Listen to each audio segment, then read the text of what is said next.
Apel siaga pembukaan posko angkutan laut Natal dan Tahun Baru digelar di Terminal Kar, Pelabuhan Utama Makassar. Apel dihadiri seluruh unsur maritim di kawasan Pelabuhan Makassar. Apel kesiapan ini digelar untuk memantapkan koordinasi antar petugas instansi terkait demi terciptanya penyelenggaraan angkutan laut yang lancar, aman, dan tertib.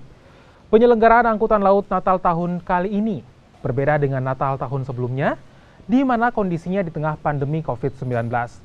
Penerapan protokol kesehatan seperti penggunaan masker, jaga jarak, pemeriksaan rapid test, serta suhu tubuh dilakukan untuk memastikan penumpang memenuhi ketentuan kesehatan. Sementara di sisi keamanan, angkutan laut dilakukan pemeriksaan ramcek atau pemeriksaan fisik dan kelengkapan surat, serta kelaikan armada, baik Pelni dan swasta. Penyelenggaraan angkutan laut Natal dan Tahun Baru akan dilaksanakan mulai 18 Desember hingga 8 Januari mendatang.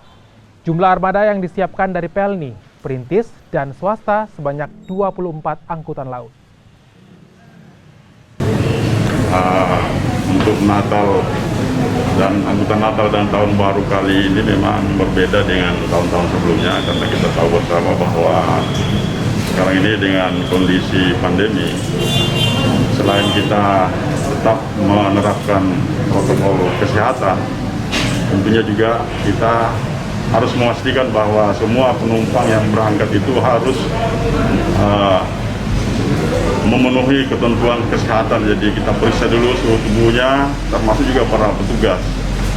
Nah, selain itu juga dari sisi angkutan lautnya kita telah lakukan ramcek, pemeriksaan ke laik lautan untuk seluruh armada, baik itu kapal yang